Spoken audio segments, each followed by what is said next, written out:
your district commissions keep up, there might be some more staff needed. Does that all happen? That we are beginning to see the increase in the ARPA projects. Yeah. If they're PHPs, we don't do anything with them, as you know. Sure. Yeah. We have a database tracking system and a dashboard that we share with Agency of Natural Resources with the town meeting day votes. There's going to be an influx coming in. We're guessing we're going to start to see the uptick later this summer because the money has to be committed by 2024 and then spent by 2026. But the 2 additional district coordinators have made a pretty significant impact in terms of workload. And we have one that is focused north. That's Kevin Anderson he was at the Agency of Natural Resources. And then he's focused north. So 5, 6, 7, 8, 6, 7, 8, 9. And then Quinn Mann, who joined us, and she's focused south, 1, 8, 2, and 3. Yeah. And the district commissions, are they fully staffed at this point in terms of appointees? I know there was a point at which not every district commission has full staff. If you could remind people what sort of full set of appointees, so there's appointees and alternates. Yeah, so all told, we should have between 65 and 70 commissioners between full and alternate. And we are, I would say, 80 to 90% appointed at this point. We're in good shape. So that's been going very well. There may be a few alternate spots that we still need to take a look at, but there are full commissions, and there are 3 people considered full commissioners, a chair and 2 fulls, and then you pull in the alternates as needed based on conflicts of interest or time or whatever the situation is. Yeah. And thanks for your annual report with the data for processing different types of applications and turnaround stuff. I think it's very helpful to have the data for people because unfortunately there seems to be the NRB and Act 250 are, I would think, unfairly characterized as an obstacle to work when often the data tells a different story. We tend to do, we get out about 75% of our permits, and that includes amendments, minors, and majors within 90 days. And then we, like anything, we have the few that tend to get the press and get the public scrutiny when that happens. But pretty much we're moving along, and then it's really specific to the permit and to the project. If there are A&R permits that get held up, or there's something comes up with Division of Historic Preservation or whatever it might be, it really is specific. So you would have to say, hey, what happened with project blah blah blah, and then we would be able to go and take a look at it and see if there were issues where there was a hang up, if you will. Sure. Yeah, can you say the other thing that I think sometimes gets clots. Sure, maybe a little bit unfairly laid feet of Act 250 is how obstructive appeals are. And my sense is that they're far few between. Can you remind the committee about data on appeals, and have you been working on appeals in order to some people will say, oh, the appeals process in Act 250 is too easily weaponized. So do you have any sort of thoughts on appeals and that characterization of too easily weaponized? It can be weaponized. I mean, I don't know what else to say, but I mean, we are a slightly more appeals right now than in the last few years, but we typically only have about 10 appeals a year. I think we might have 14 right now. I mean, it's just slightly ahead. or more. Usually they get settled and you go through the process and you have the conversations and et cetera like that, and all of that. But there are those occasional ones that come up that do drag on, and people do use the word weaponized. When you were visiting with us before, you were talking about work that you were doing to report back to the legislature. Can you remind the committee a little bit about an upcoming report and a timeline for it, related to like location-based jurisdiction? Yeah. And perhaps NRV modifications, enhancement, reform, whatever we call it? Updates, necessary updates. Okay. That's the name of the report. Necessary updates to the Act 250 program was the name of the report in Act 182. Okay. Um, So is that Act 182? Sorry. From last year. Okay. Yeah. And does that also go all the way back to the Act 250, next 50 years commission report? So there, McCormick was on. yeah, there are 6 areas that report is supposed to focus on. One is location-based jurisdiction, and tiers of regulatory review, jurisdiction, I should say. And then the second is capability and development plan, which of course you know is from the 50 years report. And location-based jurisdiction is too. And then the rest of the areas are based on structure of the NRV, staffing, governance, fees, it's what I would call operational. Yeah. The operations of the NRV. We are at the beginning planning stages of that. It is due on December 31st, 2023, this year. It will be in your hands, or your hands and House and Ways and Means and Finance on the Senate side, four committees. Yeah. The governor has in his budget request an appropriation for a facilitator, which I think is appropriate, and I hope that you can support, as there are so many different interested parties to this process, to this report. It would be good to have a neutral facilitator lead those conversations and write the report. Do you have a timeline for when those conversations will start, led by a facilitator, and how long they'll run, that kind of? My hope is that we have those conversations. Well, we'd like to have some internal conversations beginning in May, or maybe a little earlier.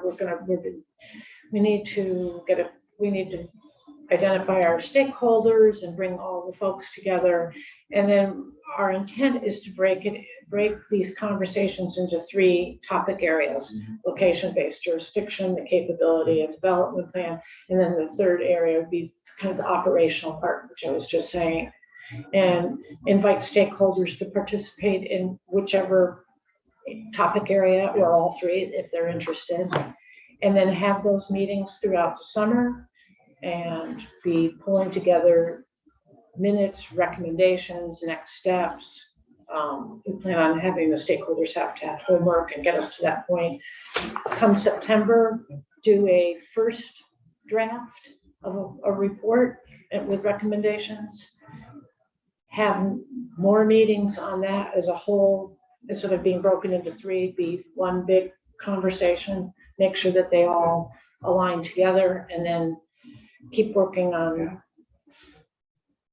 refining those recommendations. As you may know from the S100, when this committee worked on an amendment for S100, one of the things that we did in the balance we aimed for was, besides supporting accelerated housing in areas that already have designations that certify a higher level of planning and capacity.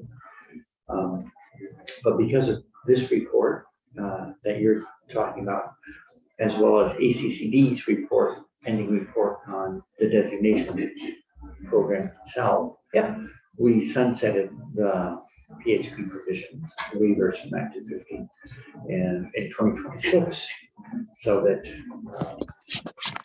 my shorthand for it, which is a little formal sounding, is that to have written permanent law without having waited for reports that were requested would be neither good governance nor respectful to all the parties. So, And what's going on with the need for housing right now, right? I think that, I mean, I think that's appropriate. I will say, we have studies on Act 250 that go back to the 90s, and there aren't a whole heck of a lot of differences with them. And so I think it's prudent to be able to start to move forward with housing while we're doing the study. So anything any committee questions for Chair Haskell? Senator McCormick. The chair did most of the questions I was going to ask, Okay. but I do have some.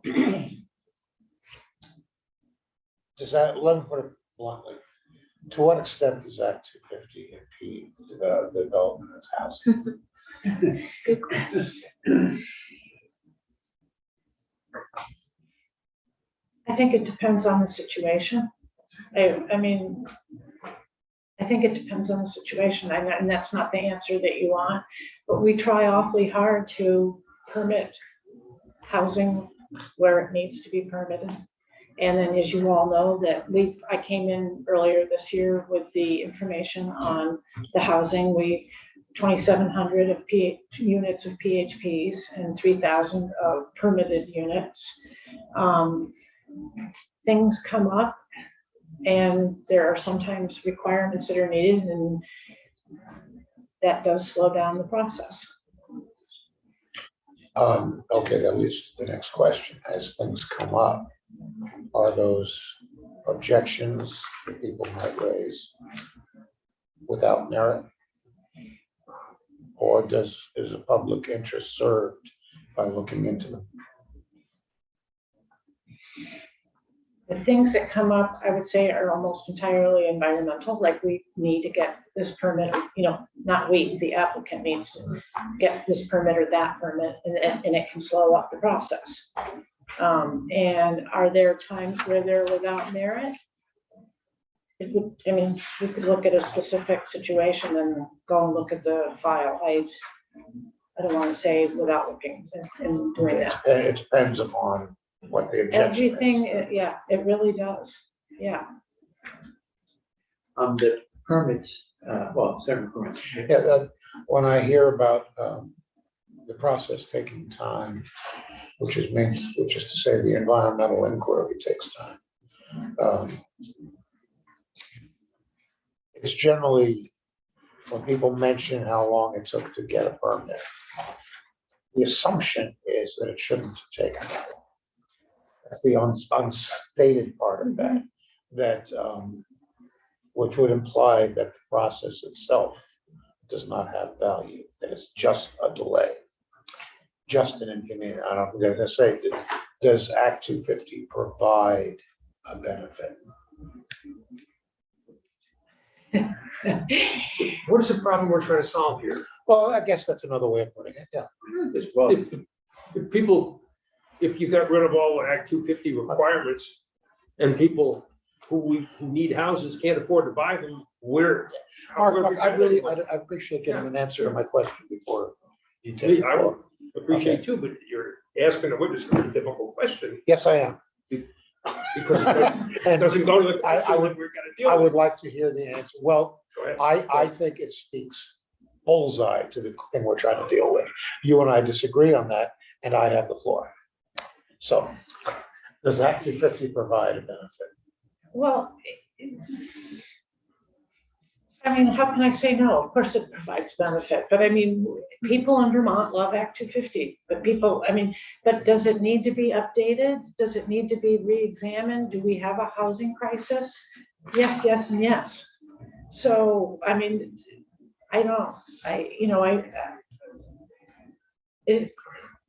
when it came into being in 1970s, in 1970, there wasn't the Clean Air Act. There wasn't the Clean Water Act. There were other federal environmental things. it is, it was written on a typewriter to be kind of, Yeah. silly, but I mean, we don't live in that world anymore and it needs to be updated. And that's part of this whole study with a lot of different experts. And that will be important. Yeah, Thank you. yeah. I will not interrupt Senator McDonald. That's the floor. Any other committee questions for the chair of the NRB who we're talking with today as part of the confirmation process? I guess I would ask, how does Act 250 stand in the way of people from outside the state who want to buy Vermont houses and come live in them? Well, we're I don't know that I don't know that I have the answer to that question, that it's Act 250's fault, if you will. I didn't, Yeah, is that what you were asking? those are the people that are buying Vermont's houses. How does messing around with Act 250 change that dynamic? We need to have more housing. As a mother of 4 boys, we need to have more housing. And Adult who- boys, young men. Yeah, shouldn't call them boys anymore. So, I mean, I don't know what else to say. We need more housing. So we're going to have more people coming here. That seems to be We're the. not going to have them. We do, have. Right, them. right.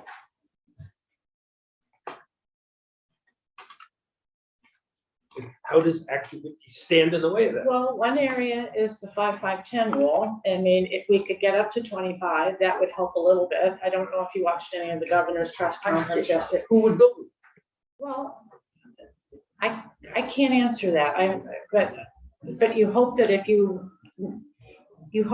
you make things easier for folks, they will build them. People that are buying them are not having trouble buying them. They just come in and pay the most money and they now own the houses.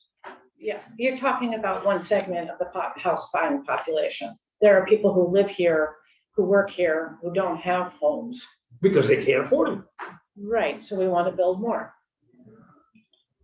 Okay, I'm sorry, Yeah. But we don't have the builders to build them. Senator McDonald, I don't know, if it's a little, can you turn your thing you're musing about into a more direct? When I- May I, when could I- I say this? Could I say this? The housing crisis is decades in the making, right? And we all have our responsibility in creating it. I said this last time I was in. Yep. We all have a responsibility in coming to the table and saying, okay, this is our part. Let's see what we can do to help fix it. And there are lots of different parts. And I mean, the NRB is one part. There are other parts. And we want to be a part of the solution just like everybody else does.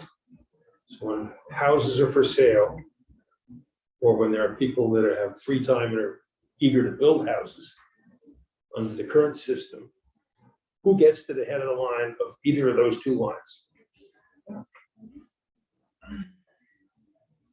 And I don't know the answer to that The question. people have the most money.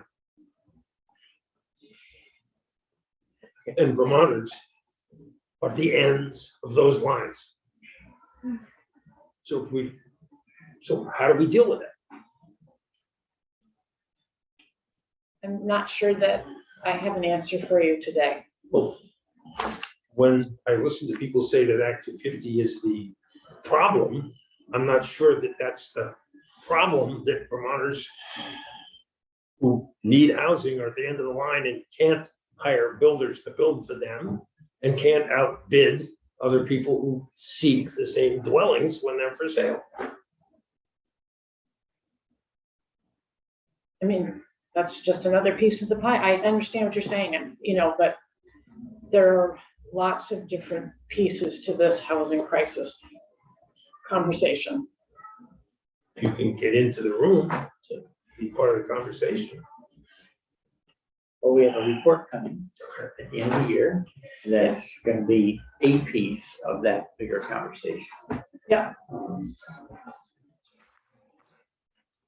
Any other committee questions? Thank you so much for joining us Sure. today and for doing your due diligence to come before us as we review your appointment.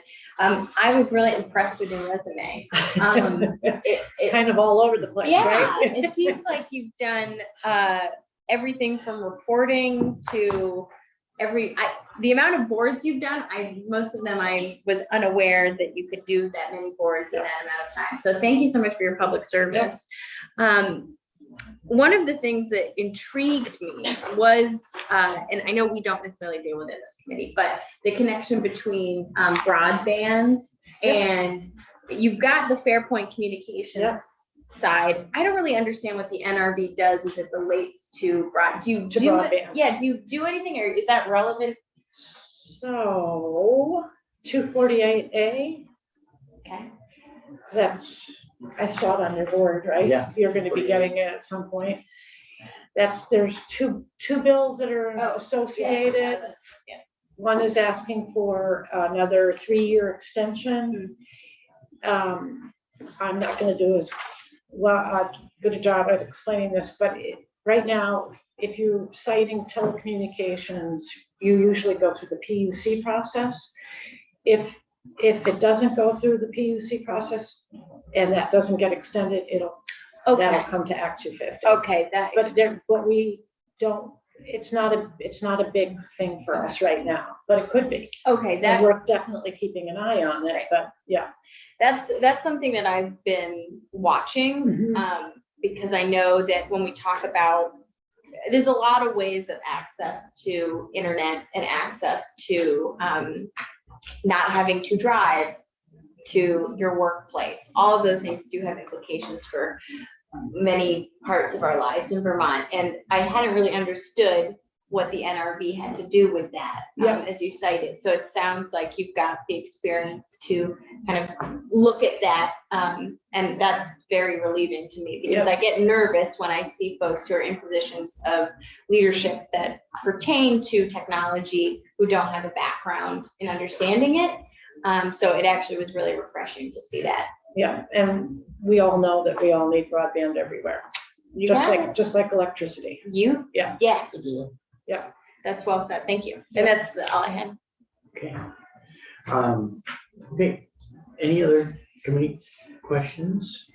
I think we actually met when you were a reporter or editor down in Bennington. Yep, Bennington or Brattleboro or Rutland Herald, who knows, right?